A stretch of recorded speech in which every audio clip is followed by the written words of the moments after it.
Everything you need to know about Common Crawl for AI visibility. So Common Crawl has been around for a long time, but it seems to have exploded recently within the SEO community because they've started to realize that actually Common Crawl data is part of the training data used in large language models and actually can influence better AI visibility.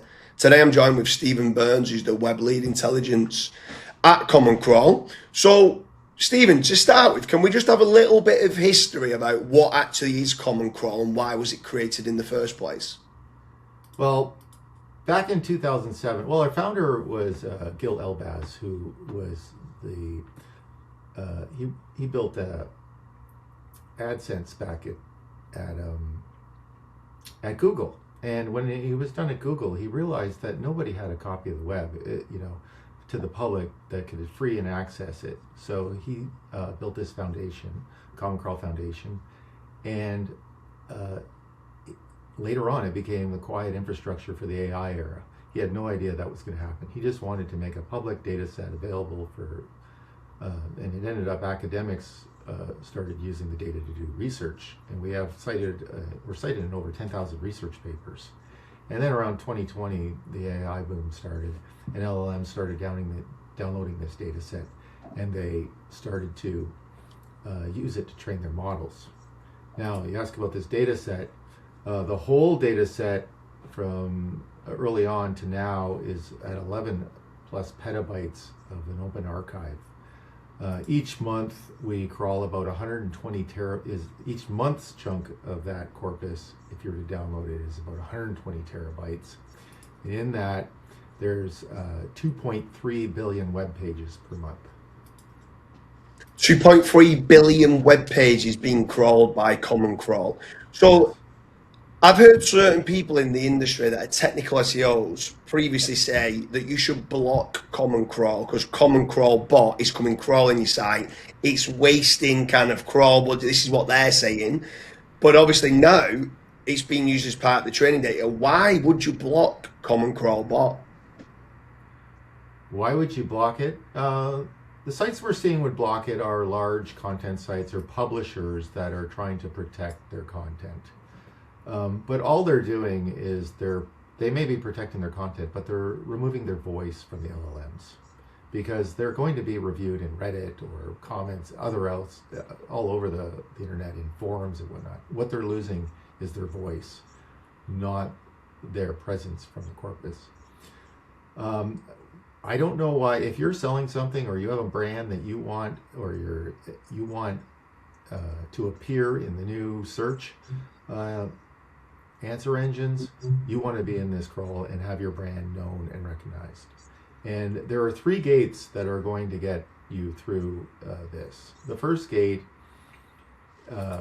is the permission gate, and the permission gate is your robots.txt file with a wildcard or accepting CCBot to crawl you. SEOs know how to do this. And then at the edge, you need to talk to your Akamai, your Edge, your CDN admin, or your Cloudflare admin, and let them know that some of them come with preset filters that are blocking AI bots, including ChatGPT and all that. So you want to make sure that that CCBot is getting through that filter and getting in. And then rendering. And the third gate is CCBot crawls your website. It does not render JavaScript like Googlebot does. It only sees text and HTML it renders. So you want to make sure that your site does not have JavaScript on it or has a majority of JavaScript on it, because it's not going to render it. It's only going to see the words that are in HTML. It does not crawl images or video. And then how many times does it crawl the web? Does it do it once a month, once every 3 months, once every 6 months? How often does CCBot come and crawl the actual internet? Yeah, we do a monthly crawl. So there's a discovery crawl, and then there is a crawl that goes out. The discovery crawl looks for new, using Harmonic Centrality, goes and looks out for new web pages and that, and sees and measures them. And then the monthly crawl runs, and that takes a few weeks. And then near the end of the month, we publish that crawl publicly and let everyone know it's available. And then that's like free and available for any of the large language models and free for any businesses like Google or OpenAI or Anthropic to come and download that information. Yes. And then with So regards to donations, I've seen certain places. I can't remember if it was on Common Crawl website or it's on a few different public open spaces that certain businesses like OpenAI and Anthropic and Google, they've all given donations to Common Crawl previously. I'm not saying they do it every single month, but they seem to do it quite often, which then would lead to tell you that they're using that data and maybe downloading it. I know you're not allowed to say whether they are or they aren't, but if they're providing with donations, and it would lead me to believe that they are using this data and using all the fresh data of your new crawls of what's being done. sure. We're a nonprofit. We receive donations from many companies and donors. I believe that's public information if you were to look it up. But you got to realize, this data, nobody else has it. We've been crawling since 2008, and you can't go back in time and crawl the web and have a history of mankind, on a disk. Our corpus is hosted on AWS, and we have no server logs or anything. We don't know anything. It is totally anonymous of who is downloading it. Our website has no cookies. We don't know who's visiting us, and we like it to be free and private and anonymous for everyone. And then previously, you've just mentioned there harmonic centrality. For anyone that doesn't know what harmonic centrality is, it's a very different algorithm to PageRank. Make sure you check out the link in the description where we go and have a deep dive into exactly what harmonic centrality actually is as part of the algorithm.